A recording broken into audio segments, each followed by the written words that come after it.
Welcome everybody to another episode of Mornings with Movers. It don't stop moving, so we don't stop either. Oh, I like that slogan. Um, so yeah, and I made it up on the fly, yeah. So the creative brain has started off early. Um, so Ryan, how's everything been going? Good man. What's going on with you? How's how's everything been going? Obviously at the New York event, spun off into just got back from the ATA event yesterday afternoon and kind of prepping for a couple additional events that we've got over the next like 5 weeks. Like it's beginning of event season before we kind of get that peak season break, as I like to call it. I always look forward, man, to the peak season break because the travels definitely wear on you a little bit, but nothing better Eh, than bombing across the country, meeting with customers, future customers, and just industry amazing people. So So I I have to love it. feel like our your industry, because we're kind of in a different field. So your industry kind of like picks up during this time of the year, I feel like. And in the peak season, it's like, hey, we don't need to be changing nothing. We need to be dialed in and making as much money as we humanly can. So then that's kind of like where you get your little break, but it's still chaos, but it's Yeah, break. it's I would compare kind of my side, kind of the software side of things, very similar to the moving, but kind of like the diversifying, but in kind of a different way, right? Like so, of course, your larger companies, your enterprise, your guys that, are 50, 100, 200, 300 trucks, and even kind of your mid-market movers with the 10 to 20 to 30 trucks. A lot of those guys, of course, they're not making software changes during the heat of peak, right? So some of your smaller one trucker, two truckers, even five truckers are absolutely making changes. So for us, it's almost just kind of a shift in who's buying the service, who's buying the software. So this time of the year, it's kind of a lot of everybody, right? As you shift closer to peak season, obviously your big dogs tend to kind of go on pause until revisit that conversation, or they have the conversations during this time of year during peak, and then they start rolling out implementing their new software as peak season slowly ends. But between the voice agents and the co-pilot, these are things that can be added and implemented at any time. Zero lift, no disruption of your core software or anything like that. So for us, it's just kind of a shift in services or a shift in product suite, depending on the time of the year, just like movers kind of shift gears when, hey, peak season is typically household. After peak is a lot of commercial. After commercial, now we're into this line. So kind of similar to that same sentiment sort of side. Need a last-minute fill-in or facing an unexpected injury among your moving staff? No worries, Moving Force has you covered. Our app instantly connects you with trusted, professional movers who are ready to step in and handle urgent jobs whenever you need them. With our reliable network of vetted experts, you'll never be left short-handed. What are you waiting for? Download the app now and sign up for free now. Your stress-free move is just a tap away. Yeah, no, that makes sense. Oh man, is the season not coming close? But no, so again, for everybody that is located on the East Coast, Moving Force is live. So, if you guys need labor, you guys always running short, always having to deal with recruiting, hey, you don't have to do that. You don't have to work so hard now. If you need somebody on the fly, we got the people for you. Again, we are on the East Coast. We are only Apple certified right now, so Google will be eventually on the pipeline. But Moving Force is the app. Download it, get started today. But other than that, I we gotta got I gotta ask you, man, you you're so humble, right? Like you've created this piece. Obviously, I know what's going on kind of with moving force. Like I know typically when we're on the mornings movers, we try not to talk about, super move. We try not to talk about other things. So we try to truly be kind of mover focused, try to mhm. solve problems, solution, whatever the case may be. But moving force, man, I think is a really, really amazing idea. Right. So I know back in my day, back in your day, labor was always tough. How are we Mhm. getting labor? Right. We stopped sending our guys windshield time, driving all over the country, doing things like that. But for people that may not know what moving force does, like your call, man. It's your show, your thing. I mean, would you potentially dive into maybe some of the top three insights of what moving force solves for, what it can do, and how it can benefit these movers with getting quality labor at a very reasonable price as well? So, ooh, Ryan always putting people on the spot, but I don't mind answering the questions. Hey, it's Mornings So, and Movers, man, on the spot. Your show, but I'm gonna take that one quick. yeah, no. So definitely moving force is basically your labor pool. Anywhere down right now, anywhere down the East Coast, we are servicing. If you need a mover on the fly, whether you are a long distance carrier coming to the East Coast and you just need movers, hey, instead of having to go to these labor groups and go through thousands of posts and say, hey, I need somebody in this area for this day, it's a matter of just a click of a button on your phone. Um, Now, of course, we're still a new company, so obviously the labor pool isn't where it needs to be yet. But as before the end of the year, we're almost 100% sure that we will have most of the East Coast saturated. With that being said, all these movers are coming vetted, so they've been through background checks, so you're not just getting any random person just working with you. They also been through some basic training. And oh shit, they pay for their liabilities too if something happens. Oh, so that's one of the biggest focuses. Is when you got people from temp services, no names obviously, but if you got people from temp services and you realize that if they broke something, you still had to pay for it. We wanted to solve for that issue. Because at the end of the day, it's not 100% your fault. So again, we wanted to make sure that these individuals know that, hey, you know what, I can't just go somewhere just think I'm going to make money and break something and then just go about my merry way. No, they have to make sure that they cover for their liabilities to a certain extent. And if they're left, we ask all of our moving companies to rate all of our contractors. So if they're below a certain threshold, they're no longer in our platform. So you're not going to see anybody with a 3.5, 3 point rating saying, hey, I'll be there to do a move. I'm really good. Clearly, you're not. So you're not going to be on our platform. So we hold our people to high standards, and we just want to be there to serve moving companies where they need it. Hey everybody, my name is Dwyght Mack with Max Moving Training. So we're going to be doing a move and a pack today. But before we go in, there's just 10 basic rules that we just need to know before participating with this service.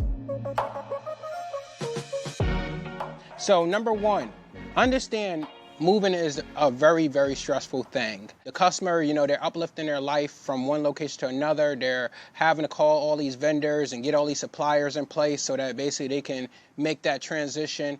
So their stress level is at the highest right now. We need to be a service provider that comes in and basically keep that stress level mitigated or very low. Come in as professionals and do our job the way we know how to do our job so that this customer is less stress during that move process. Number two, be on time.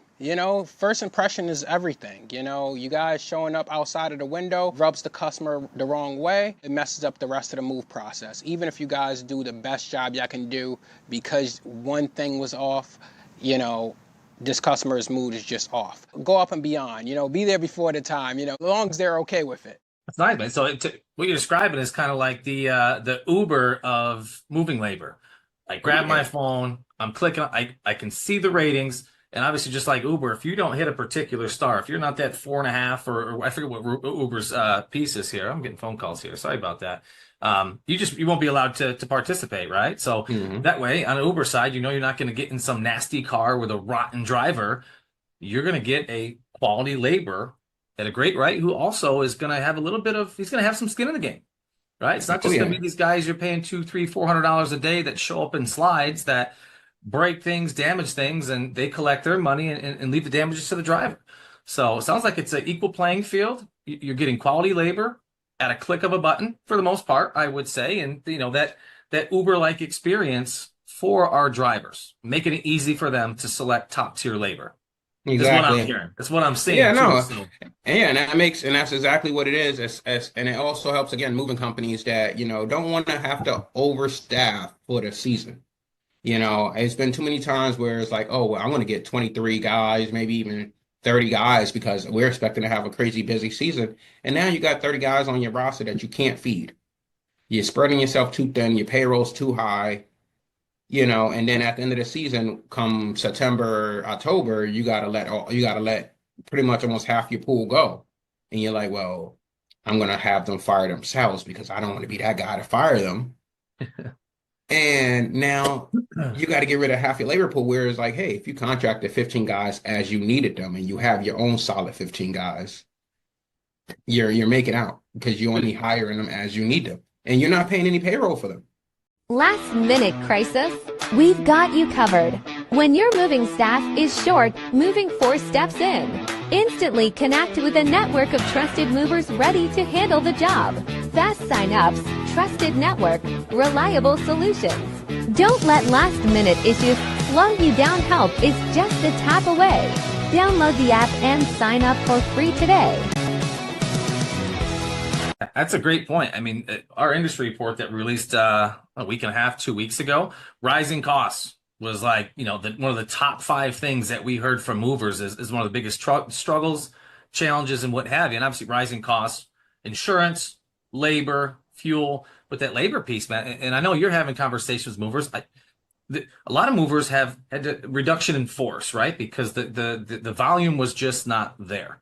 So they couldn't, I say they can't afford, but did it make sense to have a full staff when they didn't have a full schedule? So what a great Hmm. way to leverage costs, not have to hire, train, and the amount of work that goes into hiring, training, and all that fun stuff to kind of kickstart to get into to peak season. But what a great resource for these drivers and moving companies to save costs, but still get quality labor to support their drivers as volume continues to pick up here, year 2025. Definitely, and I know that the industry is definitely changing, um, and I could just hear it in a lot of moving companies' voices. When we give them a call, and it's just like, yeah, we're down, or we had a decent month, but it's not the same, and it's just like, geez, when you could just go through third-party lead providers and you can go through all these other channels, and now I don't even know if those channels are effective right now. So I don't like. I know we got to get a real estate broker on the show and see, or a real estate agent on the show and see what's really going on in the housing market because I thought that it was picking up or getting a little better. Yeah, no, I mean, again, my market specific, like if a house goes on the market, it is gone. Like every market's different, but I will tell you, it was kind of a breath of fresh air being at the ATA, and I spoke with, I don't know, over 100 different between different organizations of all different sizes, right? But predominantly pretty good sized moving companies, and there's so much excitement about where this year is headed. And a lot of these guys, man, they've been busy. So it was a totally different conversation than kind of I've been used to having of, man, we're a little bit slow, and or I had a really good week, the first week of February, but the second week of February was slow, and then the third week was on, and the fourth week was wild. It was I'll tell you, it was great chatting with these guys and kind of hearing where their focus is, where they're driving to, and um, just some of the exciting things that 2025 is going to bring. I think this is going to be the year. Again, I don't think it's going to be some massive, crazy spike. I truly think it's going to kind of go back to pre-COVID norms, which for a lot of us is going to be busy. If it's It's kind of sound pre-COVID like norms, then that's definitely a good. it's good. Yeah, yeah. I mean, to me, COVID was wild for us. I know some companies, not so much, but during those COVID years, and it's crazy how we measure time by like pre-COVID, post-COVID, at least is how I feel like I measure time. I don't even know what years they were at this point, but yeah, I mean, those COVID was unfortunate time, obviously for many, but a great time to be in transportation during that during COVID. Yeah, so just realize who you were 5 years ago as a moving company won't be who you are today. The marketing doesn't work the same. The marketing tracking still works the same, but the marketing itself doesn't work, especially with the way lead providers has been changing over the years. If you're not a lead provider person, now you're a word of mouth referral person. You're gonna have to definitely build up on that what did you call it? Campaign for word of mouth, like referrals. So if they can refer people, maybe you build a bonus system where it's like, hey, you get points for every person you refer. And then those points are based on how many dollars they spend with us or whatever the case is, which you keep track of. And then you give them gifts at the end of the year when they redeem them. That I believe that type of program is still effective. Being that you can't really use that with real estate agents, you definitely want to use that with your average consumer. So there are CRMs that's probably out there that already has that type of referral program in place. I'm pretty sure Supermove probably has something like that in the pipeline if they don't have it out already. But that's going to help you with your marketing aspects of things, making sure that you utilize all the channels you got, just getting rid of the ones that don't work. Like obviously I've been presented like, oh, go network on our golf course, post we could put you on our scorecards, or we could put you on our pizza boxes that go out to people or whatever the case is. Those aren't your customers, truthfully. Because likelihood of people ordering pizza, whatever the case, maybe they settled into their home at that point. So they're not moving. So now all those pizza boxes getting delivered is just, I don't know about you, Ryan, but I don't look at the coupons on pizza boxes. Again, not saying it doesn't work. I don't have a ton of experience on that side of things because, again, the organization I came from around for 115 plus years, I think 119 years, I want to say at this point. So when it came to the marketing and lead and those things, we truly didn't spend a dime, right? We were established, dominated our hometown, and we were out in the community. That's how we were able to win. The word of mouth for us was huge. I would say out of all referrals, that was by far our number one referral source was that word of mouth. But again, we were in the community. We were at chamber events. We were volunteering all over the place. We'd sponsor real estate luncheons, dinners. We were part of real estate associations. We were really close with we kind of hammered it that way. So I guess I can't say we didn't spend money on marketing. We spent money in different areas, which basically got us more at bats, more opportunities with our local community. And that served us very, very well. Very, very well. Yeah. And we weren't spending 7, 8, 9, 10 grand a month in marketing. And I'm not knocking my marketing my marketing partners out there. Love you guys. I love what you're doing. It absolutely helps. But again, it was us, our market, being around for 115 years. If I was to start a moving company today and start all over, would I leverage a marketing company? 100%. 100%. Would I have them dive SEO? 100%. But would I also dive into my community deeper than ever? You bet your ass I would. Yeah. No, and that makes a lot of sense with that regards. And for those that are thinking about, again, incorporating real estate agents, remember, they can't accept compensation. So you have to go at it a different way. Like Ryan mentioned, sponsoring lunches. It's not a form of compensation. So if you sponsor an event, or if you go to the chambers of commerce and you sponsor an event there where businesses, or likelihood there'll be businesses showing up, show up, now your name it gets out there, where it's like, oh, well, hey, John Deere is moving, sponsored our event, and he may get 5 minutes or 15 minutes of fame to talk there because he sponsored the event. And now you could kind of tell them about your services and all the services that you offer. Obviously, you can't talk pricing, but you got your 5 minutes of fame to really heighten your moving company, sell your moving company. And, hopefully your moving company isn't the same as Matt Deere moving company down the street, So that's the differentiator in this whole situation. What makes you separate from Matt, John, and Ryan's moving? You have to have that differentiator. If you don't, this is that time of the year where you need to figure out, okay, what's going to make me different?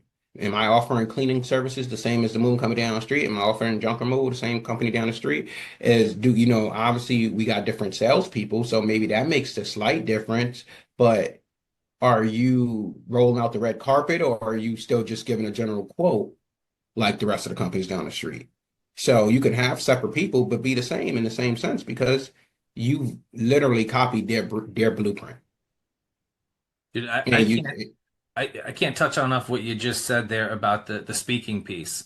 To me, that is critical. If you have an opportunity to even speak for 2, 3 minutes at any event in your community, and I don't even care if it's realtor based, if it's a cancer fundraiser, it doesn't even have to be related to moving. Get out in that community, let people know who you are. Let them see how awesome of a human that you are. And then, oh, by the way, this is what we do. I'm telling you, you reap so many benefits from that. I mean, we see that on our side with speaking at events, associations. You know, we had the honor and pleasure of speaking on the AI panel at ATA. And, you know, did we sit up there and talk super? No, of course not. But just hearing, you know, who we are, kind of how we do and who we are as people, like truly just drove people to us to want to find out more about Ryan, to find out more about, hey, who's one June? Like the CEO of Supermove, like, man, he's a really cool guy. Like, I want to know more. And those conversations turn into, oh, you guys do this, or well, wow, I love that. Let's have further conversations. So, you know, creating kind of that friendly piece there always, I can't say always, but turns into amazing things. And, Mhm. you know, just get out in the community, get a chance to speak, and have fun with it. Number three, make sure your team is in uniform, they're groomed, their hygiene is checked, because that's the worst thing you could do, especially going in a house. Customer could smell your guy from a mile away, and now, again, their mood is just thrown off. So make sure that you guys are in uniform, you're tight, you have uniform shirts, it doesn't look like, you have a laborer that's, hired from off the street. Presentation is everything that goes towards your first impression. Number four, introduce both you and your partner when greeting a customer. Don't just go to the door by yourself, while your driver is unloading the truck and introduce yourself. Actually have both of you there. Introduce yourself first, then introduce your partner second, and then, allow them to welcome you into their home.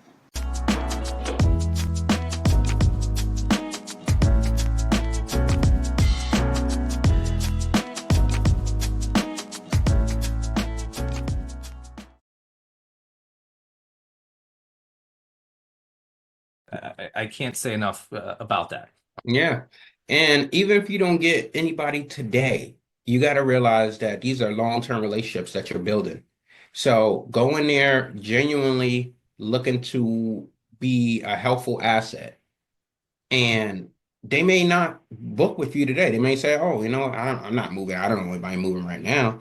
But because you're genuine and you're not talking about moving, like, oh, well, this is all we do. Well, if we're not talking moving, I don't know why I'm here. If you go in there with that mentality, don't expect business. But if you go in with the mentality that, oh, well, that's one of the things we do, but we also focus on trying to help the community best we can with what we do, et cetera.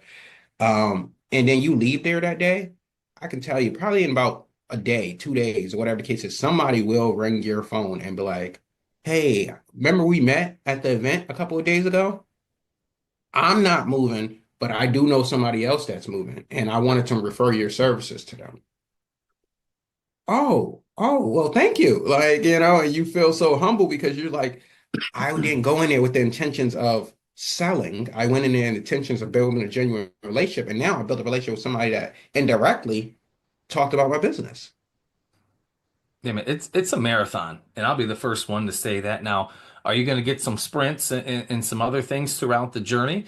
100%. But man, you look at, I've been really focused the past 2 years on just kind of friendships, relationships, and I'm 2 years in at this point in my role at where I am outside of the day to day of the moving. And man, you know, what I thought would be somewhat simple of, hey, I had the relationships and friendships of, Ryan at his previous moving company. I thought a lot of that would carry over. Um, but I almost had to start from scratch, right? Because I'm no longer Ryan with a particular moving. Now, I still had the friendships, relationships, but it had to be nurtured and cared for a little bit more and a little bit differently. But 2 years down the road, man, we're getting speaking engagements all over the place. We're being asked to speak. And for goodness sakes, man, you talk about how humbling. We won our first award. This past Congratulations this on that. past week at the ATA, and something that we're super, super proud of. And it's been a lot of hard work to get there. But again, it's been a marathon, right? I mean, you just can't flick the switch and overnight you've got these relationships and you're getting speaking engagements. I mean, take the time, keep moving, keep the feet moving, I would say, and it will absolutely pay off. And of course, over those 2 years, have we gotten those home runs, those singles, those doubles, those triples? Absolutely. Have we struck out a few times? You absolutely know we all do, right? But just keep it moving, keep doing the damn thing, and it will 100% pay off. And you can feel it, we can smell it, we can see it, and it's just been a pleasure and honor to be a part of it. Consistency is everything, and yes, you will have your bumps and bruises along the route, but at the same token, it's just like you're always going up, if you stay consistent. You'll level off, but your low will be the new low. It won't be the same low as your original low. So A lot of low it though. now if you do go low below your low, it's You can only get so low. But no, so other than that, I know we got the couple of New York events going. So if you guys are in New York and you're not part of the association or you are a part of the Association of New York State, we got the event coming up around the 19th in Yes. Tarrytown area. One on the 19th, one on the 20th. And yeah, I can't stress enough, man. It's whether you are a part of the association or you're not. If you're a New York mover, man, it's only a couple hours.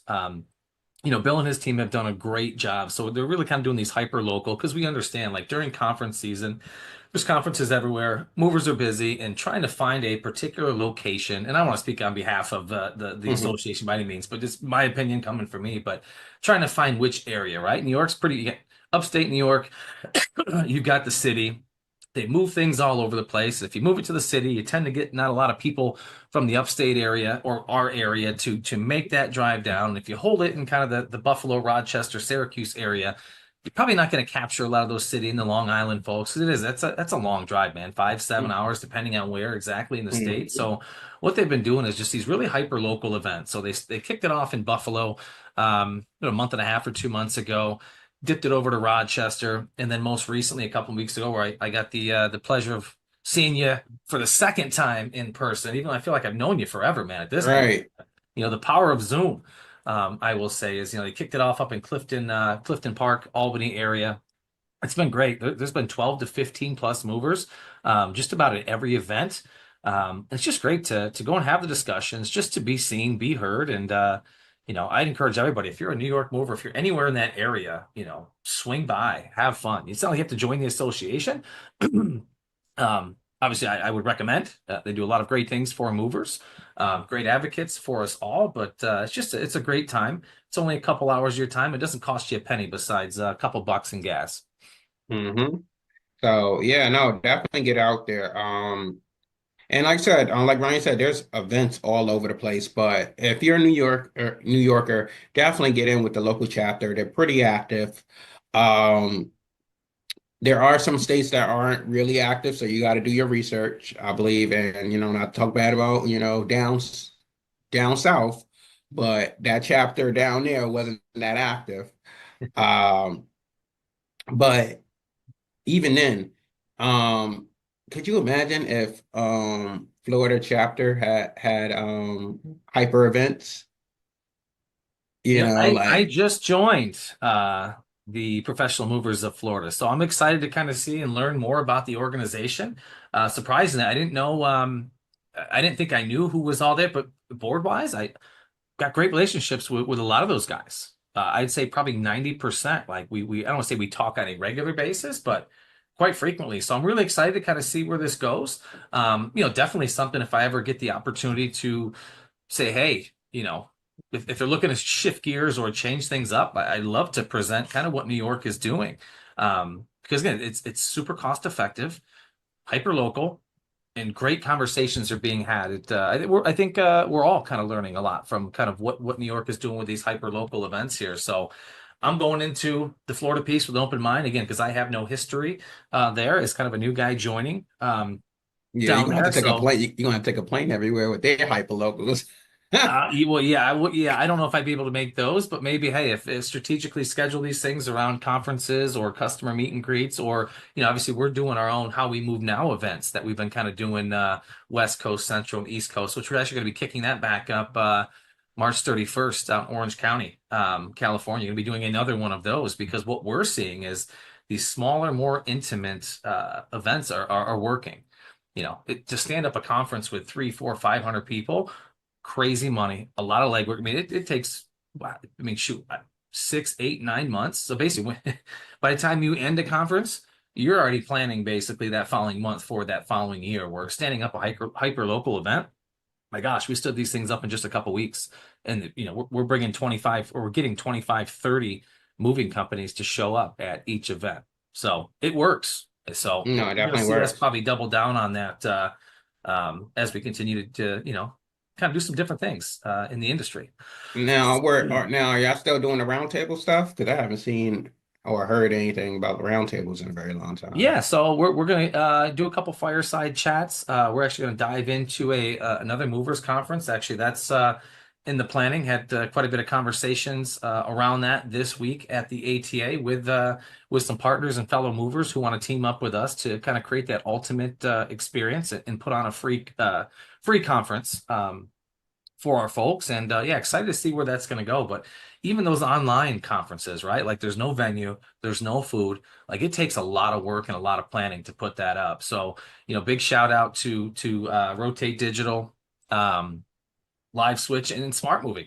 I was only able to attend a little bit of their 2025 Movers Conference, but they did a damn good job. I thought it was great. So, and I know the amount of work because we initially kicked that off in 2023 with Live Switch and Rotate, and that was a lot of leg lift, man. It was a ton of work, but And I kudos to get those guys. and I get people charge for those virtual events or whatever the case is. I just find like the challenge is, and you're going to get some people that's just committed because they're committed to the individuals that are hosting it. They're Yeah. not committed to necessarily to the content right away. So I get some people, some bigger moving companies will pay for these live events, but I think also like if you do it for free, you don't have their blood, sweat, and tear committed. So it's kind of I like think that there's yeah, double-edged there's sword. many ways to to look at it, and I see both sides of the coin. If you're not paying, you're necessarily do you really have to commit, right? I think that's always thing. So I know if someone's like, "Hey, come to my free event," it's like, "Oh yeah, I want to go," but then when it comes down to it, like I have no skin in the game, so I'm probably gonna back out. I don't want to say I'm notorious for that, but I know when buddies are like, "Hey, you want to come here? Let's meet here. Let's go there. It's on me." I'm like, "Yeah, sounds good at the moment." And then as it gets closer to the date, you're like, "Oh man, I got to do this. I got laundry. I've got to work. Like I've got to do whatever." So, no, I don't disagree what they're doing by any means. To me, hey, and again, it's super reasonable for what you take away from that conference. Like it's invaluable for the amount that you do spend. So I get their side 100%. You kick in I don't even know how much it was, $50, $100, or whatever the case is. Like you got skin in the game, you're more apt to show and basically take away because that's ultimately what they want is for people to take away from what they're giving, right? So to me, minimal cost to in reality, if you take away what they're giving you and you actually have a plan and you action that, well worth. I mean, you'll 10,000x your return on that when you walk away from their conference. 100%. Okay, okay. Um, so I know we all been going off on a tangent, everybody, and I know kind of trying to figure out where we at. But if y'all got any questions, definitely share whatever questions y'all have. Don't forget to like, comment, and subscribe to the channel. But yeah, it is March, and we have to start preparing for this crazy busy season. Next month, if you haven't started seeing it picking up right now, because the weather is looking beautiful, if you haven't started seeing it picking up, you definitely will start to see it picking up next month. Beautiful. So, It's um, 36 degrees. I um, just left Nashville, man. It was what, 77 degrees or something like that. That's beautiful. it's 33 and sunny. That is a win in our area. True. There is no snow. The sun is out. 33. Oh, yeah, you're further north, so I see why it's a little colder. I'm definitely south, so it gets warmer as you go south. Well, it's supposed to be, I think, 56 tomorrow, so I feel like that's basketball weather right there. Yeah, no, 56 in me is that shorts and a t-shirt up here. So, so that's why I said we winning. It's starting to get nice out. People gonna start wanting to move. 30 degrees is movable weather. Um, but I don't miss those cold nights where it's like 7 to 3 degrees outside and we're literally have a full 26-foot truck to unload. Oh, And I don't even like when it's that cold, like from the my front door to where the vehicles are parked. It's not very far, but just that is brutal, man. Like the cold just goes through the bones. Like I can't imagine. Well, I can imagine because I did it for a long time, like unloading and loading in those ridiculous conditions. But then again, if you're moving, shaking, you should be staying a little bit warm, right? But when you're that's what taking they them said. when you're taking them cigarette breaks by the truck every 5 minutes, it's going to be a little bit cold. So Good thing I ain't never smoked cigarettes, so I ain't never I have to hear worry you about on that. Me either. Well, I can't say I never did. I did for a short time, which is horrible, but it's been years and years and years since I had that terrible habit it. for a Yeah. short time. So again, hopefully you guys got your vacations out the way at this point because there ain't gonna be no vacations very soon, for at least a little while. I know some owners are, I ain't gonna say slackers, but they like to take a vacation in the middle of the summer. I'm like, how do you go to Disneyland in the summer? Like, But you must you know got it what? dialed in. Here's where I like to challenge you, Dwight, in a nice way. This is where I will challenge that thing is historically, you're 100% right. Moving company owners, salespeople, this, that, whatever. It was like the unwritten rule of you don't take vacation in the summertime because this is our 120 days to make all the hay. This is when we this. But let's be real about that, right? Most people, including moving company owners, staff, whatever, have kids, right? Kids are off in the summertime. That When is do very most true. people have the opportunity to take a vacation? When it's nice in the summer. Kids are off school. Why can't moving company owners or anybody really in the industry take time off? One, because probably legacy practices, how they work, how they process, whatever. But this is where, like, I would challenge every mover. Like, I think you should be able to take a vacation in the summertime. You should have your team set up. You should have everything flowing, not just in the summertime, but all year around. So that was what's really cool with our old my old organization I was with is we could take vacation. Now, my first 8 years or six years in the industry, absolutely not. No vacation. Kind of that more old school, like these are 120 days to make hay. We've got to be here. Um, but after we tweaked, after we leveraged technology, I think that was the biggest piece. We actually could find the time to take vacations. Yes, it was. Now, I'm not saying on that vacation I wasn't checking my phone here and there. You better believe I was, but that was me doing that because I wanted to stay up to date. But it was a lot easier. Having that technology, I could go to my phone and see where we are. If I needed to step in for 2 minutes, okay. Previously, prior to leveraging technology, I would have no visibility to any of that because we're flipping books, we're on whiteboards, and you're just taking phone calls and getting blasted trying to put out a phone call. But I would challenge definitely moving company owners to get set up to the point where it's okay to take a vacation with your family in the summertime when your kids are off. Because in reality, the time that the old written rule of this is the season that you can take vacations, your kids are typically in school. Or it's so damn cold. Who the hell wants to take a vacation the first couple weeks of December? Now I'm speaking the Northeast. Now, yes, you can go down to Florida. You can do these fancy old things. But what if I just want to do a 3, 4 day trip midweek down to the Jersey? Midweek? Jeez, gonna do a weekend? Yeah, I'm just saying.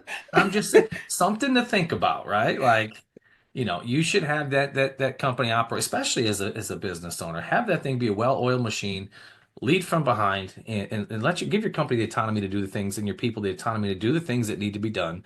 Have trust in them, have faith, and give them the autonomy to work in between the buoys to run the organization.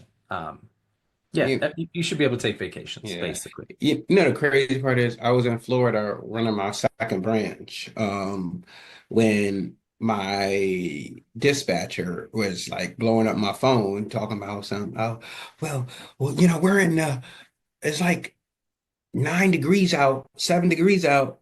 and the trucks won't start. It won't turn over. We have to tell the customer we're not going to be able to make it because the trucks won't turn over, blah, blah, blah. And I'm kind of like in this warm, 75-degree weather, hot as hell in my house. I'm like, geez, He's like, my how trucks do, are overheating down here. right? Like, how do I tell the customer? Because I'm like, my temperature is fine. So I'm like, how do I tell the customer? Oh, well, the guys can't really make it because it's 7 degrees up there. I got to look at my radar and kind of talk from that perspective, like I'm in it now. Well, hey, that's part of that's part of the process. So you're in the Northeast, you better have a plan and process in place. Like you hit a particular time, we know it's going to get cold. We know the trucks potentially can gel up and this, so your fuel additives, but why are the trucks not plugged in? So to me, that's kind of on that. And again, it was more of a operationally on our end of the warehouse guy, drivers, whatever. Inspect what you expect as you close each day. Do your warehouse tour. Are your trucks plugged in? Are you ready to open the following morning?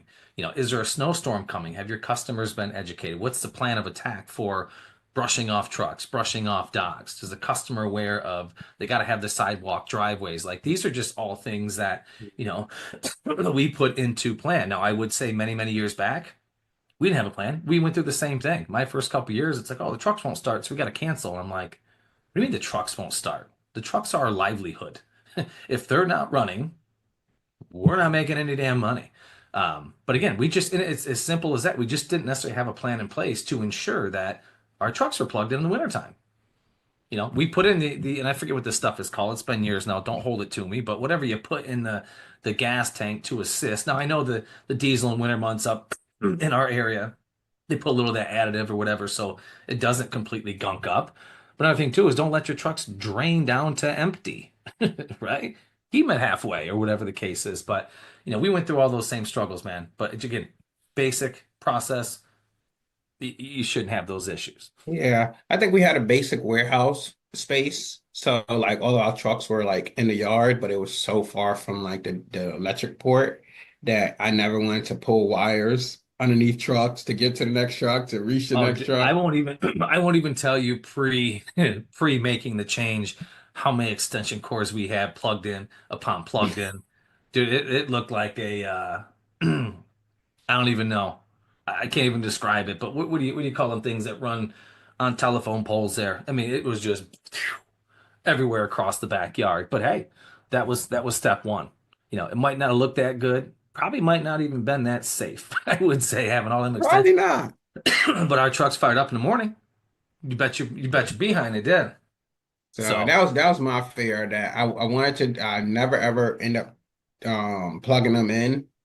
But I've always wanted to plug them in, and I was just like, you know what? I would have to drag because we have 4 trucks, so I would have to drag these wires so far from the warehouse door, and just to have somebody, either try to drive over it or get mad that it's in their way and stuff like that, because it wouldn't be um high, it would be low. yeah, ours, So ours were it on the ground, man. They were just ripping the ground. mm-mm-mm. But So hey, yeah, they eventually, started. yes, electrical posts in front of every truck, where each truck had a home, each truck had a space, and each truck was pulled in, and now obviously backed in the summertime and wintertime pulled in straight just to reduce, how much cordage that we actually needed. But those to me were like the little things that often got overlooked, to streamline our ops and just become operationally efficient. Just little pricks like that, Yeah. where we make those little adjustments. We send out those things in the winter months. It was part of our, during the winter time. Obviously you're sending out your summary of goods, you're sending out your quote, things like that. Once a customer committed to us, we did have kind of a winter warning letter that we sent them. In the event of a storm, this is the expectations from you. Here's your expectations from you to us.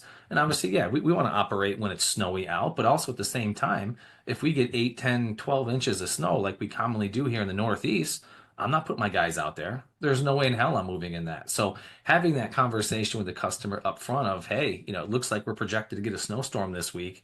You know how the weather guys are. We're either going to get it, we're not going to get it, we're going to get way too much, or it's going to be sunny and 70. You never know with these guys, right? And I'm not knocking the weather guys, right? I'm sure it's harder than hell to predict that, but just being transparent with them, and customers understand that, but having that conversation up front rather than the morning of, oh, by the way, we got a foot of snow. We can't do your move today. Like, you're going to get a totally different reaction to the customer that way versus, Yeah, but I feel like you got to have you can't maximize your days, meaning that you can't work 7 days a week if you're gonna need flexibility in your schedule. Because if you're a busy moving company and you got your schedule locked, let's say a week or two in advance.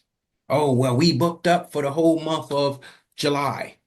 Oh, wow. Okay. Now, what if you have to move a customer because you had a tornado or you had a snowstorm, and where are you putting that customer now? Because you had no flexibility to move them because you booked up the whole month of July. yep. So I mean, that, that's where knowing your true capacity and not operating at a level where you are at extreme max capacity. That's something that I will say that we did really well. I know there's a lot of movers out there that will probably disagree, but we always had that backup, right? So again, we were capacity based pricing.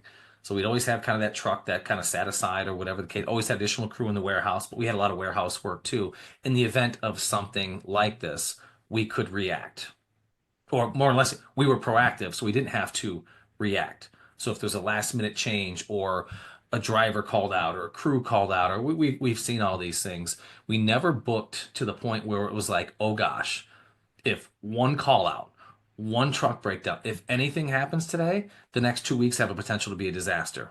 Now, we lived that life for many years prior to, yeah, and then we just, I don't know, we just kind of had that epiphany one day of like, we can't keep doing this. How can we maximize our piece? So with that capacity based pricing, the green, yellow, red aspect of depending on where we are capacity wise, this price, average day, this price, hotel, airline, what have you. So in the event we did have to do this, we were okay. We were covered.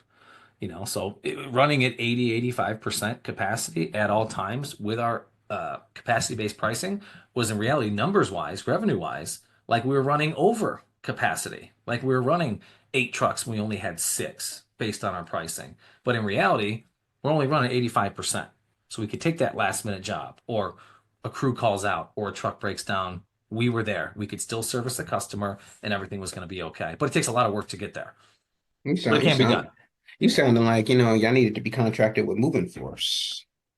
Hey, my thing is, man, like what worked for us might not work for others. And I had a great conversation. So as cool as on the Movified podcast, did a little live thing at the ATA, and one of the topics that came up was, being open 7 days a week. And again, this is something that I've looked into, I've lived, right? So for us, we were more or less a Monday through Friday company. Now we would do some weekend work when it was national accounts and things like that. But predominantly, COD wise, I don't want to say that we said no, but we didn't like to do a lot of weekend work. It was just, office is closed. In the event something happens, what is that response time? Right. So if customer needs me or the office or whatever, most of my weekends I'm gone anyway, whether it be hockey or personal things or whatever the case. So what does that customer experience look like for the customer? So my input was like, hey, like, Sundays, that was a day of rest for everybody. Now, if the Mhm. guys wanted to work in the CRM that we have or we were leveraging, the guys could kind of create their own schedule. So if we had guys that said, "Hey, I'm looking to, I don't mind, we want to give our guys as much work as we can," right? So they had the autonomy to pick if they wanted to work a weekend or not. And then I thought it was really awesome. Stephen Reed brought up a great point, and I agree with 100%. Is he does kind of the same thing. He has a list of guys that want to work on weekends. If they've got the crews, they've got the capacity, they will work. Their guys make more. The customer is charged more. But he's also very strict at the aspect of you call in or this or that or whatever, it's done with you. If you're gonna go, you're gonna make more. Customer's gonna pay more. You better show up, right? So he doesn't have that issue. But I just love the perspective that he brought on of like, hey, give the guys the autonomy to make that money, because if you're shutting off that weekend work, potentially are they doing their own side work, which could potentially be taking away from the business. And he mentioned that's 52 opportunities on Mhm. Sundays. So 52 opportunities to make and generate revenue versus being closed.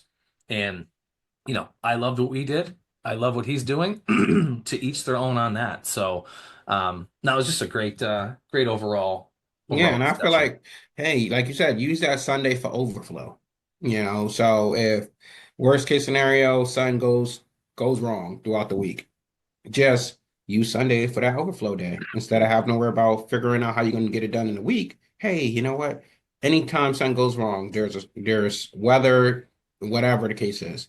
We push all of our customers to Sunday, where we know we have the extra staff. We don't book jobs naturally on that day, so it's just kind of like a rollover day. It's crazy. That's the other thing. I look back, like, yes, do we have some weekend requests here and there? Sure, but predominantly, like, we did not. But again, totally different market than, a New York City or a Memphis or a Nashville, where things just continually keep on moving. I mean, shoot, I was with a mover a couple weeks ago down in New York City, chopping it up, and I just asked the question, like, hey man, like, obviously, how's things going? How's this? How's that? Like, how many moves did you do today? And he's like, it's, kind of a little bit slower than average day. We got 122 moves. And I'm like, what? On a Wednesday? 122 moves dispatched out the door on a Wednesday. Hmm. That blew my mind, man. Like, I was just like, whoa. On a normal day, a normal busy day, 220 some odd plus moves. Like, that's incredible to me. Super, super crazy. How many locations was that? Oh, that's just one location. Mhm. It's one. Just That's one. insane. Absolutely Like, insane. like, I don't know how many trucks they got, but that sounds They got a lot. wow. They got a Yeah, it lot of sounds trucks, like a but lot. also, they're dialed in deep, man. A lot of AM, PM. So a lot of those smaller, 2, 3 hour jobs, 2, 3 hour jobs where they can stack 3, 4 jobs on a truck in a particular day. Like, super impressive. So I think that's kind of one of the cool things, man, of getting outside my normal market in the Northeast where, hey, we're running, 4, 5, 6, 7 jobs a day on a good day, and an off day, 3, 4 jobs. And I'm like, man, that's good. Hey, we got 4 jobs on the calendar on a Tuesday in the wintertime. Like, yes, revenue.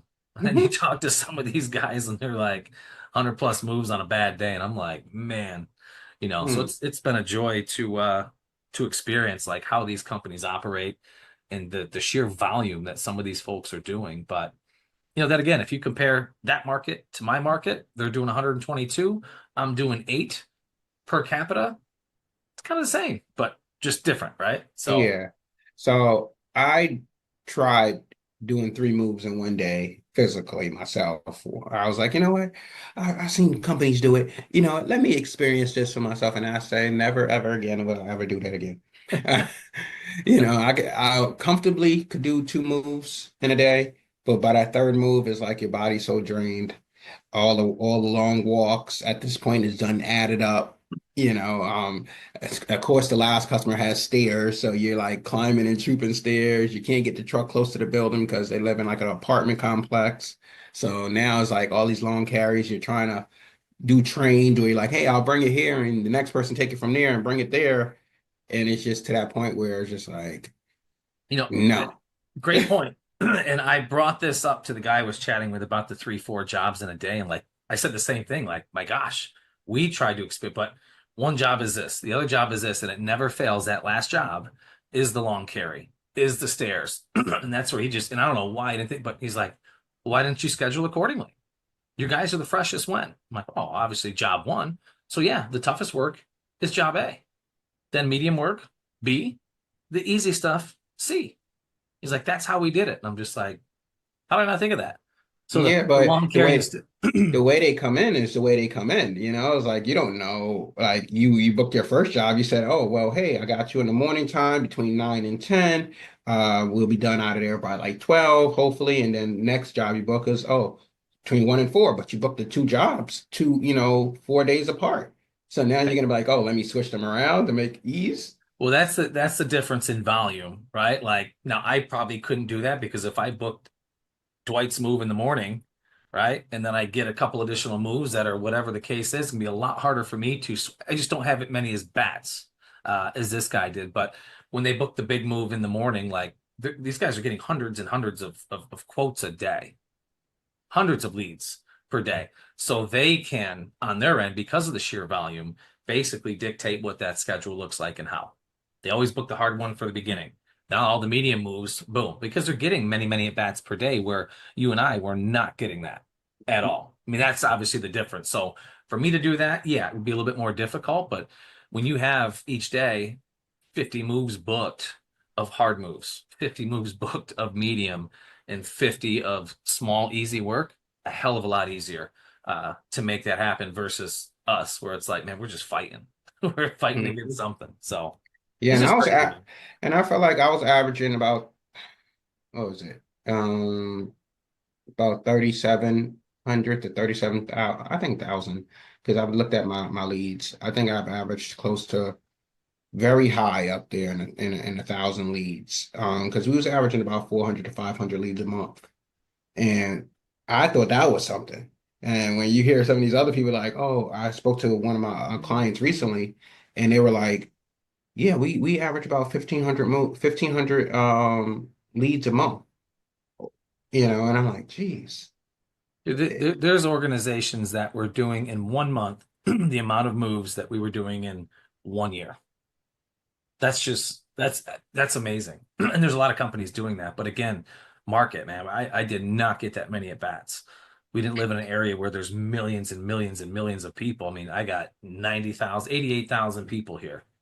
You know, they're probably getting 88,000 phone calls on a Tuesday, for goodness sakes. It's crazy. Dude, I thought, because obviously I was in the capital region, so I thought I was winning with the amount of lead volume we were getting. But in a sense, same token, I felt like it wasn't enough either, you Yep. know. But I'm like, in the capital region, you're averaging maybe around like 300 to 400,000 people. So you got a good wide range of people, but not all of them are your customer. No, you also got a hell of a lot more competition too, I would Oh assume. yeah, oh yeah, You got a lot of competition up that way. yeah. So it was We did not. definitely. We had decent amount of competition, um, but not like the capital region. Nowhere near NYC, LA, nowhere near that stuff. But again, more competition, more at bat. So I think it's all kind of in alignment, I would say. Yeah, and it's still about selling your services. At the end of the day, it's when you compete with any competitor, know who your competitor is. That's the most important thing you could take away because you're thinking every moving company is your competitor in the area, and they're not, and you start to price your services based on who you deem to be your competitor. So when we were on Moving Help as a prime example, we were competing with those people that was on moving help. It was like, oh well, their prices is this. And at first we was competing to be the cheapest mover because we was like, oh, we just want to help people. That was my motto. But then it became people don't want to help themselves. And as soon as something happens, like, oh, our sofa got scratched, our sofa is $600. Well, sir, you never paid more than $400 for your move. How am I going to pay you $600 for your sofa? And that was before I knew about the whole valuation thing. But even then, it was just like everything's an argument because you're just like, you want more than what you paid. Yeah. So, but my competitors were those people that were cheap movers. See, our competitors were our costs. We did not try to compete with other movers' rates, because hey, one moving company's overhead is this, another moving company's overhead is this, then you got them road guys where their overhead is where is it, right? So our thing is, staying true to ourselves, being the differentiator, providing that customer experience, and we were okay with being the highest price mover in the area. Did we lose jobs over that? I'm sure we did. But did we also gain additional jobs from the cheap movers or the less expensive movers because of the quality of our services, our reputation, the experience that we provided up front from the first phone call? You bet your ass we did. So I mean, that's the thing. I oftentimes, and I do see it, I know oftentimes a lot where I'm seeing moving company rates. I'm like, wait, $89 for two guys in a truck. What? How? Whoa! How are you? Well, the other guy in town's $95, and I'm like, oh my gosh. Well, the other guy is 100. Like everyone's just kind of. It's like to me, it's just the fastest way to slowly dig that grave. But Mhm. so we competed with our costs, unfortunately. Yeah, Unfortunately. when I went down to Florida, it was definitely a different market from New York because, New York was like, hey, post a tariff, post your rates and go at it. And you felt like, okay, well, hey, you know what? Most of my competitors have to be doing the same thing. The legitimate competitors have to be doing the same thing, and their rates have to be very close to where our rates are, because they got the real overhead, you know. But when you go down to Florida and there is no tariff, They're, and everybody's charging what they want to charge. You're looking at, people charging, oh, we could do 2 men in a truck for $105 an hour. And you're like, everything in Florida is far. So where's your fuel surcharge coming in? Where's this coming in? And they're like, well, these people, they say they can go from Miami to Fort Lauderdale for $105 an hour. Well, what's the end cost? you know, and well, they just told us $105 an hour, so however long it takes, I guess, and I'm like, that don't sound respectable. What if we told you that we could do Miami to Fort Lauderdale for $1,000? Oh, that's too much. You're gonna freaking pay that anyways. Yeah, Florida's wild, man. It's like the wild, well, I say the wild, wild west. It's the wild, wild south. I've seen some quotes, crazy rates in Florida. Like blows my mind. So very hard, very, very difficult for some of these really established movers to compete. But to me, that's where that reputation and the experience that they provide truly comes into play, and almost the education awareness side too of educating the customers of if you're seeing a company that's got rates of $65 an hour to move, 300 bucks to go from Miami to Fort Lauderdale, like ding, ding, ding, that should you can't even rent a truck and do a one way with fuel for that amount. So how the heck, like what to me, it's like it triggers all sorts of red flags. What are the surprises that are going to come up? Are they going to hold my stuff hostage? What other fees, charges? What else is going to happen with this particular move? But that's so, where again, so education awareness. yeah, I heard some moving companies get very smart and they say that ooh, got a little smudge on my camera. So I heard some people get smart and say that well, our moves start at $99 an hour and as a marketing piece, That's where it but starts. and then basically when they're starting to build out the quote, they said, oh, you need moving boxes? Oh, that's gonna be $5. Oh, you need blankets? Oh, that's gonna be another $6. Oh, you need this. That's gonna be this price. And then ultimately before they, give them that final estimate, they're like, hey, you're gonna be looking at about um let's say $250 to start. And then basically 250 every hour from there, based on what you informed us about.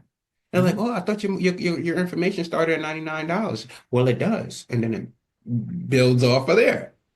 So that's their kind of gimmick of, oh well, hey, we'll get them in the door, we'll get them on the call, and then basically we'll let them know what the price is. And at that point, they're already committed. They A la obviously they could carte to say death. no. They could say no, but that call done already took 40, 50 minutes. Oh, I'll be saying no. I'll tell you that. That's what I hate that misleading. And there was a restaurant in my travels. Obviously, I'll leave it out, but they were advertising very same thing. It was a 12-ounce fillet, 25.99 or 35.99. Da da da da da. And I'm like, damn, I actually want some steak. Let's go. Or every other place I'm looking at, the steak's 65, 75, which I will never pay that kind of money for a piece of meat. I have, but to me, I'm gonna go to the store and buy and cook it myself. So I go to the restaurant and I'm looking, it's like, yeah, that steak was this, but oh, you want water? It's this. Oh, the bread that comes to the table with the butter is this. Oh, by the way, you want a salad? It's the at the end of the day, it was like $150 meat, and I'm like, they got me. I'm sitting down in the restaurant. I'm looking at this thing. And now what I will say is what I did do is I did leave. I had no shame. Like, I don't know anybody in this area, but I'm like, I'm not spending this kind of money for one meal. Like, y'all got me in here by the advertised fillet. But then you hit me with all these ancillary pieces, aka a la carte. Like, I'm not spending $17 for this little wedge salad that's this big. Oh, carrots and broccoli steamed, So did you $22. so did you get that price before they brought the food, or you got the price? Oh, uh, yeah, when they brought out the damn menu and it was all, oh, you started itemizing. All right, I got what I'm you're sitting saying. there like this going, nope. Like, I'm out. I'm out. Yeah. So, but hey, I know it does. It brought me there, right? So imagine flipping that to the moving side. Yeah, you're definitely going to get those calls. You're going to get people there, but what is that end result?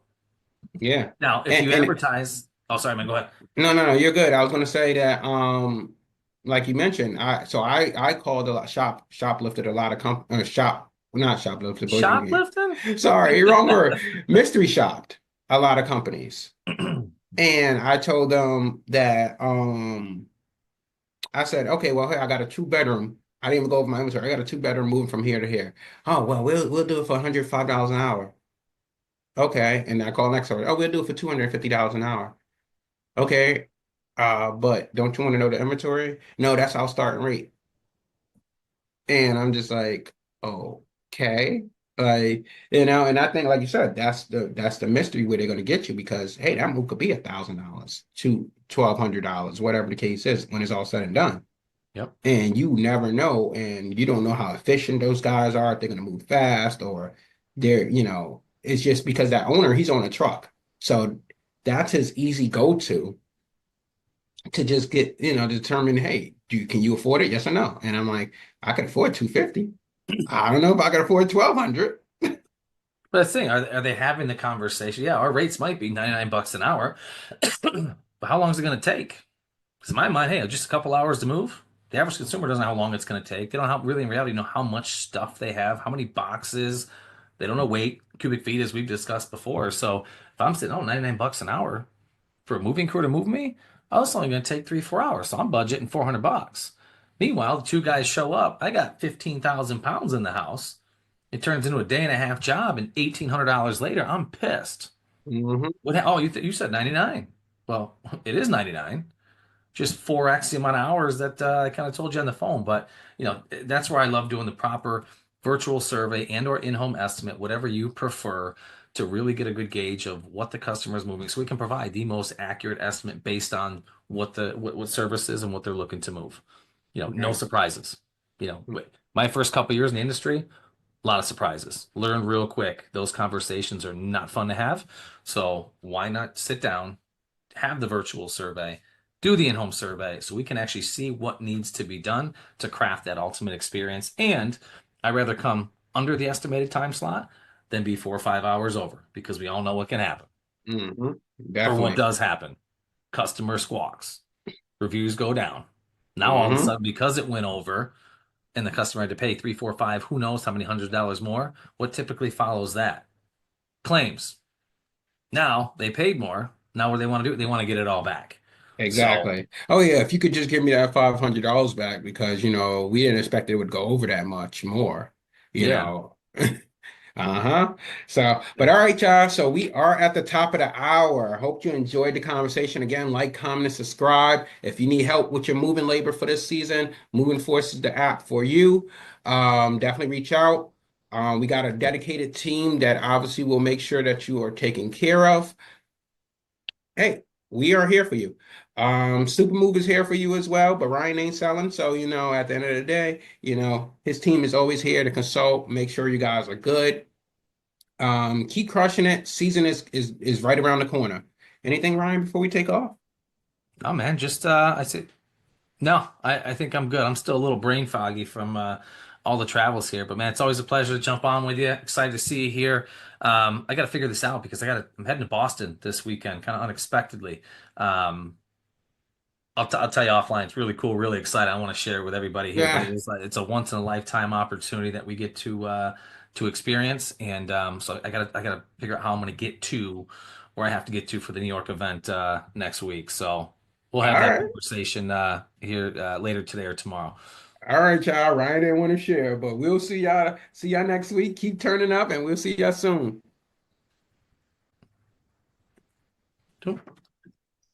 Hang on one sec, man.